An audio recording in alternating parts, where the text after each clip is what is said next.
استوديوهات الفيحاء في بغداد مع ضيفنا الآخر الشاعر الشاب المبدع والجميل والمواظب على خطى قادمة لرسم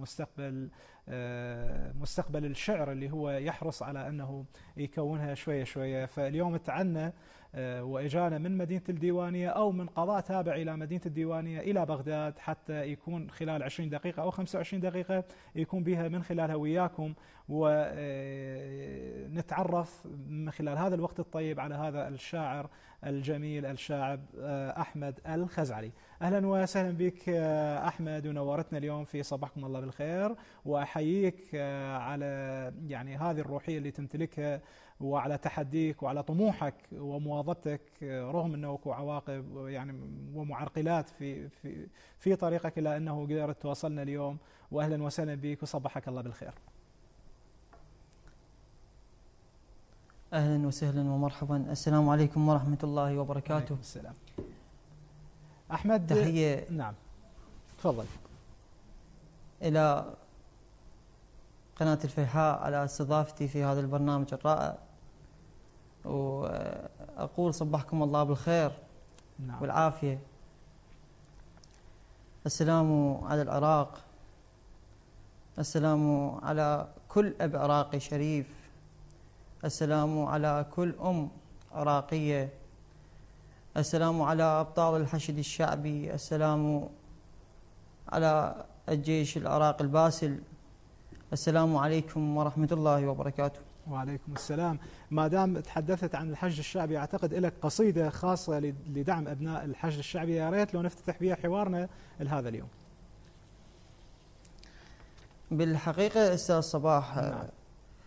هي قصيدة يعني في حب الوطن. نعم. من خلالها أبين حبي وانتمائي، وأتشرف أن أكون عراقي. أكيد. أشكتانا وطن مليان كله جروح،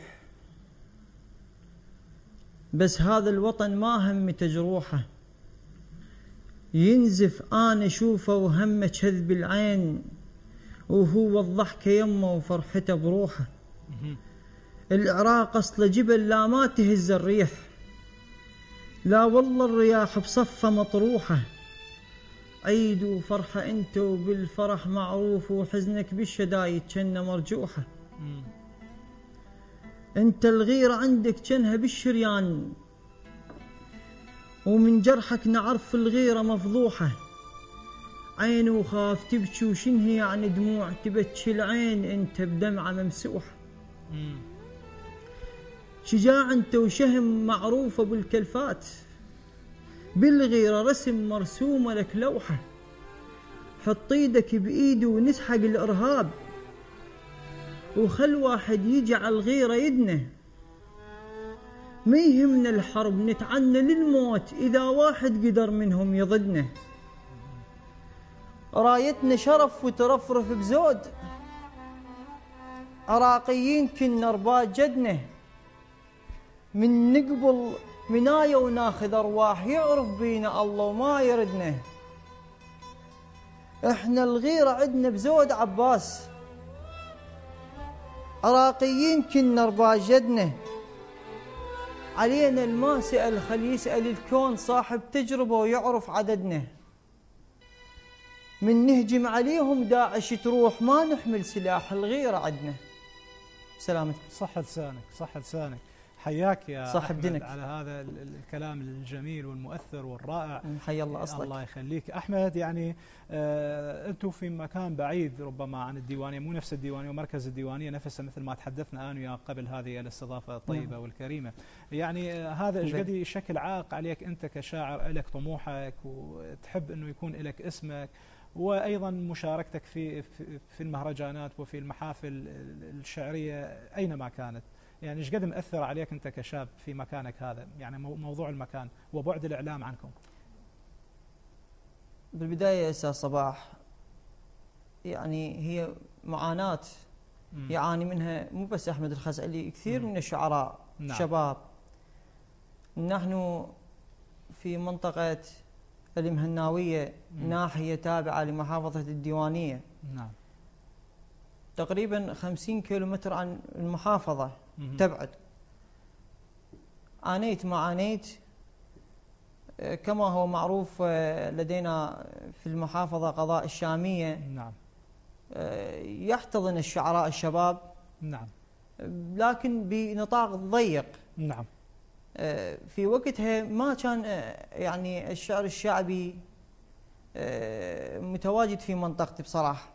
اكو شعراء شباب لكن ماكو مهرجانات، ماكو رابطة، ماكو منتدى، وهذا ما كنت اعاني في بداياتي بصراحة. نعم.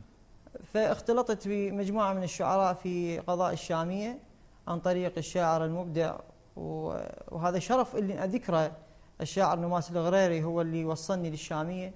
نعم. وكثير من الشعراء اسماء ساعدتني بالظهور بالمهرجانات ومشاركتي بالمحافظة. نعم. بديت انه لازم اطلع من نطاق وابني منطقتي واحتضن الشباب اللي هم بعمري ومبدعين. فكنا نعاني انه من مساله المكان، انه ما عندنا مكان حتى نتواجد به ونسوي الاماسي والمهرجانات. نعم. الى ان احتضنا من قبل مؤسسة اعلام التقى في منطقتي، كان على رئاستها السيد حسن ياسر جزاه الله خير. اتصل بي الرجل وقال احمد يعني نريدكم ويانا بالمؤسسة ان شاء الله ونفتح لكم رابطة، وهذا المكان لكم ان شاء الله موجود. فشدينا العزم وياي شباب محسن الكردي، الشاعر محسن الكردي، والشاعر عباس الكردي، والشاعر محسن الكردي، الشاعر أمير الفتلاوي، الشاعر حسين الكردي، الشاعر يوسف الفتلاوي، أسماء جميلة من الشباب. وانتمينا إلى هذه الرابطة، وأنا إن شاء الله رئيس رابطة بيت الشعر في هذه المؤسسة. وإن شاء الله عازمين على أن نطمح لإنشاء مهرجانات، وإحنا عملنا مهرجانات في دعم الحشد الشعبي ومهرجانات وجدانية وغزلية، وإن شاء الله قابلين نحو الأحسن إن شاء الله بجهود الإعلاميين مثل حضرتك أستاذ صباح، أنت وقناة الفيحاء اللي توصل صوتنا للشارع وللمتلقي وللناس. طبعا الفخر لقناة الفيحاء الفضائية وبرنامج صبحكم الله أكيد. بالخير. وهاي الفترة الأخيرة يعني يعني أسرة البرنامج قررت أنه دائما تبحث عن الطاقات الشبابية العراقية اللي هي مغيبة وبعيدة عن الأضواء، فنحاول قدر الإمكان أنه يكون لهم فسحة من خلال هذا البرنامج وعلى الهواء مباشرة يكونون موجودين ويانا. فحتى ما أخذ وقت أكثر بالحديث وأريد أسمع الشعر من عندك، وأعتقد إحنا بعد لنا هواية من نال الليل، بس عندك قصيدة اسمها من يجيني الليل، مو صح؟ من يجيني الليل، فنريد نسمعها نسمعها الصبح مو بالليل. تدلل أستاذ صباح أنا بخدمتك حبيبي. وإذا مو هسه حاضرة ممكن يعني خلال الوقت القادم أي قصيدة تحب بمكانها، ما عندنا إشكال. من يجيني الليل طيب. آني ترفرف بقلبي أحبك، نعم، ويبدي صوتي بلاوع لجلك ينادي بأنا ودك. أنت من تمشي أحسك، وأنت من تخفى أحسك، يعني أنت وياي عايش، قل لي وشلون أنا تركك. والله نظراتك أحسها تدخل عيوني وتمسها، والرموش بعين صدق ما يرمشن حتى حسن أنا أشوفك. ولو غفت عين على طولك أترك عيون على مودك. ولو دريتش يعني حبك وانت يمي وأنا يمك، يعني وردة بنص مدينة والترافل بيها بينه، والفراشة اليمنة تفتر هاي كلمات المودة. واحنا كل لحظة تشاوف بالسوالف نحيي وردة. يا حبيبي وما يعيني ويا عشق ظل بحنيني، انت بس وياي عايش وانت كل عمر وسنيني، ويا سواليف وكلامي ويا سبب كل اهتمامي. انا من نحكي امدحك والسبب ما اعرف ذمك، وانت حاصل حكي كله من الالف للياء احبك. ومن كثر ما احبك انا تعلمت لجلك اتاني، وما دريت ايش يعني حبك، وما دريت ايش يعني حبك. تعلمت لجلك أتاني وما حسبت بيوم أعوفك، وما حسبت تروح عني، يعني أنا بلا أشوفك ما أشوف أنا أمي يمي. قل لي تقبل من غيابك أجوى خدي، قل لي تقبل من غيابك أبقى وحدي، قل لي تقبل كل شي بيا يصير ضدي. لا دخيلك لا تخلي الآه عندي، أنا بايد والزمن ما شاف غيري، يعني عاف الماي يمه وشاف بيري. ولملم جروح اليتامى وبي حطهن، وما عرف روح حمامة شلون ذبهن. وذني كلهن بي طاحن، يعني ذابن وي جروحي، وانت من تبعد علي تموت روحي. وحتى حسن أنا عايش بهاي لازم أنا أشوفك، وانسى ليش تروح عني وما تظل كلمة أعوفك. سلامتك. صح لسانك. وأنا اليوم أريد بصراحة يعني أسمع المزيد من القصائد الحلوة اللي حضرتك يعني تلقيها اليوم على مسامع يعني محبين الشعر اللي أنت حضرتك دائما تكون من خلاله ويا المتلقين يعني. فأنت شاركت أيضا في برامج خاصة بالبحث عن الشعراء الشباب، وقدرت تترك يعني بصمة معينة بشكل أو بآخر، ومن خلال عدة برامج أخرى. أعتقد عندك برنامج أيضا الطبيعة العراقية شاركت، وبرنامج آخر بالطبيعة هيك شيء أعتقد اسمه. نعم، رحلة إلى الطبيعة في قناة الغدير. رحلة إلى الطبيعة. نعم. كنت أنا والرسام السيد سعد النفاخ. نعم. فهذا البرنامج كان شعر ورسم وبالطبيعة، يعني كان شغلات ارتجال والحمد لله والشكر توفقت به. وشاركت في برنامج مسابقة شاعر العراقية، اخترت من بين 15 شاعر. نعم. من محافظة الديوانية الشعراء الشباب، وفقت والحمد لله والشكر. في وقتها كرمنا نحن ال15 من عضوة مجلس محافظة، جزاه الله خير، والحمد لله والشكر كان لنا صدى في محافظة الديوانية. نعم. طيب أريد أسمع قصيدة جرح المدينة. جرح المدينة.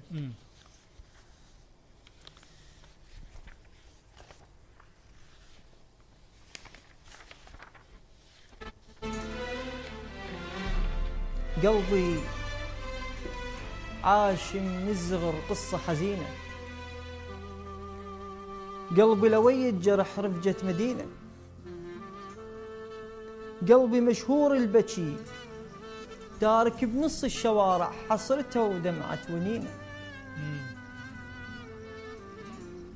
قلبي من كل شي يخاف حتى أحلامه فقيرة، قاعد بلا بيت مبني وماكو شي اسمه حصيرة. وكان من تقبل مسية يشرع بيده، رب هذا الليل جاني وانا ما نايم ثواني، هم يظل يجري الدمع وغد ونيده. تارك هواية سوالف ولو ردت اقرا الجريدة، من الصباح اسمه تشوفه انصاب وبذبحة جديدة. والسبب هذا الجرح هناك بالانعاش، هسه على الحزن تو انطرح. وبالاعلام انعرف قلبي، خابره مره مقدم قال له نريدك تجينا نسمع القصه الحزينه. اسم القناه دموعنا، من تمشي مو باول جرح بالقرب من ضلوعنا. الساعه بالحسره ودمع، الحلقه تبدو وتنسمع، بس الجرح موضوعنا. نعم. وشرد اسولف قلبه موضوعه صعب، شاف قد ما شافت امه من التعب. وهناك وبذيك المدينه كبر قلبه وحب قلب، وفكر يفك الطلابه ويا عيد الله الكبير، ويركب بكل المراجيح القديمه اللي خلت بروحه ندم وحريمه من كان بالماضي صغير. وقام يكتب للحبيب ايش قد رسايل، ومن غرامه وياه راح انسى المشاكل وابني أسرة شوق متروسة تفائل، تعيش تبقى بهالوقت ما تنمسح. لكن الصدفة منية جتي وبحصرة خفية، انفجار هناك صار خلى كل شي بقلب جار، والفاتحة نصبت إلي إيش قد دمار. وهناك وبراسي الجرح اندقت القطعة علي، يمثر ذيك الدموع بيها اسمي يا حسافة ما لق اسمه ويترافى، بس ألم جو الضلوع، بس ألم جو الضلوع. سلامتك. حياك الله حياك الله. يعني أحس أكو حزن، نبرة حزن بصوتك وحزن بنصوصك الشعرية، فما أريد أسأل إنه هذا الحزن منين جاي. الحقيقة إحنا العراقيين ما شاء الله الحزن صاير يعني ويانا، يعني الزاد والملح والمي والشرب وكل شيء ويانا صاير. شو وقت رب العالمين يخلصنا من هذا الحزن ما أعرف. يا الله إن شاء الله. يعني فأريد يعني ختاما لأنه دقائق قليلة متبقية، أريد أسمع منك قصيدة غزل حب بها نوع من التفاؤل للحبيبة، فما أعرف إذا كنت أنت مهيئ شيء بخصوص هذا يعني هذا الجانب من واللون من الشعر. والله بصراحة يا أستاذ صباح أنا مهيئ هواي قصائد. نعم. ويا حبذا حبيت أقرأ للأم. يلا. وحبيت أقرأ للأب. وهل هناك حب أكبر وأعظم من حب الأم؟ أكيد، وبما أن الأم والأب هم يعني نفس الشيء، هم اللي يبنون الأسرة، هم اللي يكونون الأسرة، فلوحة وقصيدة للأم إن شاء الله. نعم. هي إن شاء الله تكون القصيدة الغزلية إن شاء الله. كان طفل واقف قبالك وابكي حيل، لأن جوع فراقك قبالي خبز، وابكي وين الله وتردي للأمان، وعلي بس انت لصفيتي الحرز. صح حضنك موطني كله حنان، ودفو كله وما يصح مثل حضن، بس أمانة بقلبه وصلها أريد، استغفر الله شلون بعد أمي أحن. أمك ثم أمك ثم أمك ثم باك، هذا أصلا حديث تردد الناس، مو معناها أبوك بهاي مظلوم، لكن طلقة منها تشيب الراس. طلقت بيك حد ما شافت الموت، وأمك من تحضنك لوحة إحساس، لا تقل مثلها يحبك إنسان،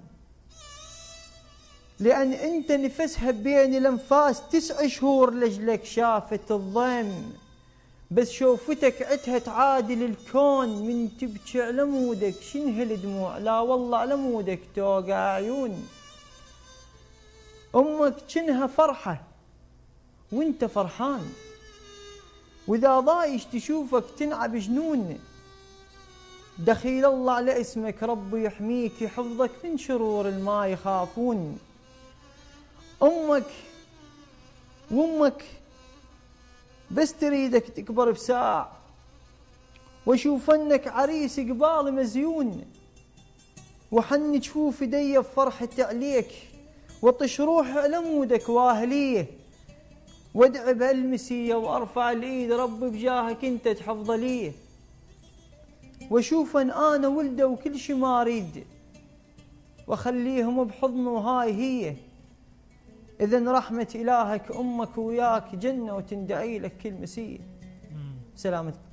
حياك الله حياك الله يا أحمد، هذا الشعر الجميل ووجودك الجميل ويانا لهذا اليوم. إن شاء الله يتكرر أو تتكرر لقاءاتنا بالأيام المقبلة، يعني برغم أنه الوقت قليل وضيق، ويعني مشقة حضورك من ناحية بعيدة عن مدينة الديوانية وحضورك إلى بغداد، يعني أنا أحترمه جدا وأقدره كثيرا، وأسأل الله سبحانه وتعالى أنه تتحقق كل طموحك وآمالك وأمنياتك، وإحنا الإعلاميين وقناة الفيحاء الفضائية هي حضن لكل هؤلاء الطاقات الشبابية المبدعة أينما كانوا. فأهلا وسهلا بك بالفيحاء، وأهلا وسهلا بك في صباحكم الله بالخير، وأهلا وسهلا بك مرة أخرى إن شاء الله خلال الوقت القادم. تحياتي لك. أتشرف بوجودي أستاذ في قناة الفيحاء، هذا البيت العراقي الجميل والمضيف مثل ما نسميه بقولة أهلنا. أقدم كل شكري وامتناني للي تعبوا وياي، وأنا مجيئي عبارة عن شيء بسيط أقدمه من يعني مقابل ما قدمتوه أنتم إلي من ظهوري بالإعلام، وهذا يعني يضاف إلى مسيرتي الشعرية وترحيب الأخوة هنا في بغداد. أشكرهم الشكر الجزيل على حفاوة الضيافة. وأستاذ صباح أنا أشكرك شكر خاص، لأن أنت إنسان تنتمي إلى هذه العائلة الجميلة. شكري موصول إلى كل الأخوة في قناة الفيحاء، وأتشرف بوجودي فيه. إذن أحمد الخزعلي الشاعر الشاب المبدع والجميل، ترقبوه بالأيام القادمة، لأنه ما دام عنده هيك طموح أكيد ما راح يسكت، وأكيد راح يقدم المزيد من الإبداع. تحياتي لك وشكرا جزيلا لحضورك. وأيضا مشاهدينا الأحبة، وصلت وياكم إلى ختام مشوارنا الصباحي لهذا اليوم، على أمل أنه وفقنا بتقديم حلقة متميزة نالت رضاكم وكانت جميلة بكل ما تم تقديمه من خلال المحطات المتنوعة اللي قدمناها. حقيقة أيضا هناك محطات كثيرة ما قدرنا ناخذها يعني لوقتنا الغير كافي لمجموعة المحطات الأخرى. إن شاء الله في الأيام المقبلة راح تشاهدون كل شيء جميل وجديد من خلال صباحكم الله بالخير. تحياتي لفريق العمل وتحياتي لكم وإلى اللقاء.